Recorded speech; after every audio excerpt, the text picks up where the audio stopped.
Hello, I'm Oliver Broadbent from ThinkUp and Imperial College, and I have with me Professor Søren Willert. Did I say that correctly? Yeah, very well pronounced. Yeah, thank you. From the University of Aalborg, and we are collaborating as part of an EU-funded program called Engineite to design some problem-based learning training for academic staff at different engineering departments around the European Union.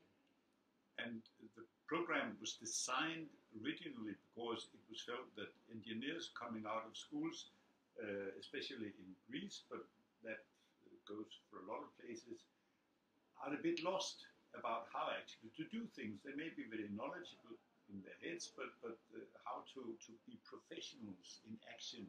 So this is what the program aims at teaching them. So what we're trying to do is to create, so what we're going to do is the partners in the program are going to be designing modules, in particular skills for industry, but they want to deliver these modules using problem-based learning, and our job is to train those academic partners in the problem-based learning approach. Now, there's a paradox, isn't there, in training other people in problem-based learning? Can you say why this is funny? Problem-based learning is about trying to abolish some of the bad things about normal classroom teaching, where a teacher is sort of putting lots of stuff into people's heads. And here we have an 8-week course, which is actually going to teach them to be active in organizations. And so this, it could smell very much of normal classroom learning. So we're trying to sort of walking our own talk. Yeah. And it's a challenge, and we've been working with that challenge. Yeah, so basically we don't want to create an instruction manual in how not to use an instruction manual, basically. Yeah. So we're trying to develop a reflective course which helps academic staff develop problem-based learning. So the first part of that course, actually, how is it going to work?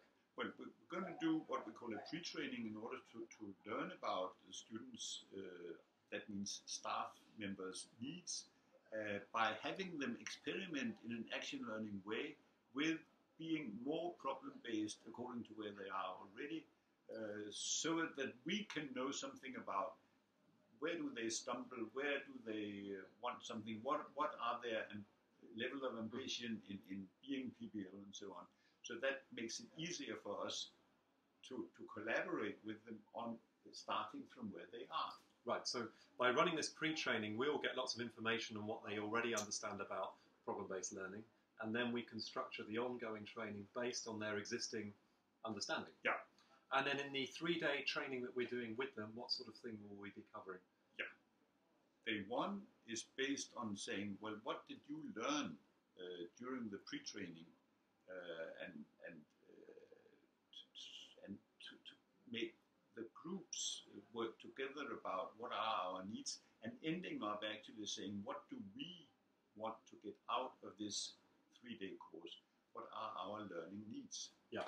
And then the second day, they're going to be starting to develop some of their own modules. Yeah. And we'll be guiding them through that process, but in a problem-based learning way. And we'll start by saying, what are, as we see it, quality criteria for doing problem-based modules. And we add the quality criteria that they've developed, and then they work on themes of doing these modules, constructing the module programs. Yeah. And then on the last day, they'll be comparing the different modules that they've developed, looking at how to develop consistency across all their work, and finally, we'll check back against the success criteria that we set for the start of the course to see how they got on. And also see how our ambitions to actually make our training course a PBL event according to our own criteria, whether that has succeeded. And of course, in any good design process, we'll then look back and see, was our course successful? Yeah. So we expect there to be a series of live outcomes documents that we'll produce and edit as we get that feedback. We'll make those available through the Engineite website. So thank you very much, and get in touch with us. There'll be information underneath this video at the end on where you can get in touch with us. Sure. Thanks for listening. Thank you.